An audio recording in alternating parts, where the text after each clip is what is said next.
Welcome back, friends. How are you? Glad to see you again. If you have not watched my previous video yet, click on I button to watch and subscribe to my channel to keep yourself updated. In this video, we will talk about the max and min functions. We will get to know what happens if there is a condition to find maximum and minimum within the dataset. Functions I will cover: max, min, and max-min, with condition and criteria. So let's start.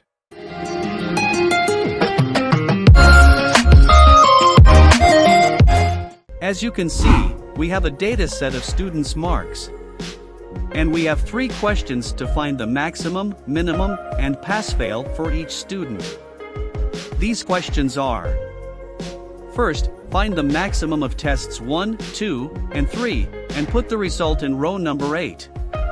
The second question is to find the minimum of tests 1, 2, and 3 and put the result in column H.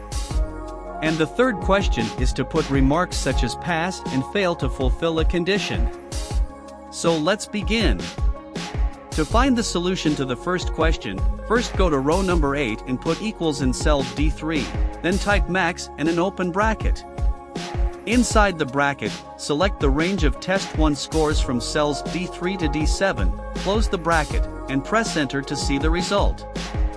Now drag the formula from left to right until F8. To find the solution to the second question, go to cell H3 and press equals.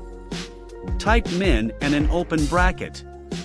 Inside the bracket, select the range of the cells D3 to F3, close the bracket, and press enter to see the result. Now drag the formula down until cell H7. To find the outcome of the third question, first go to cell I3 and press equals, then type if and an open bracket.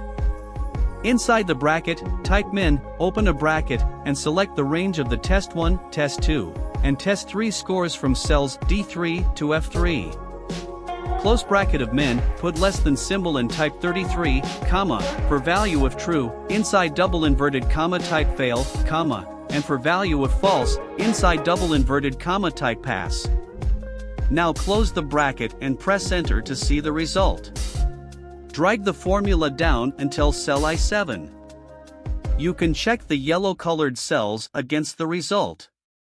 Simply click on the link in the description or scan the QR code to download the practice file. To download the practice file using the QR code, watch the video. The link to the video is also in the description, or click on the I button to watch the video. In the next tutorial video, we will cover the if and nested if functions.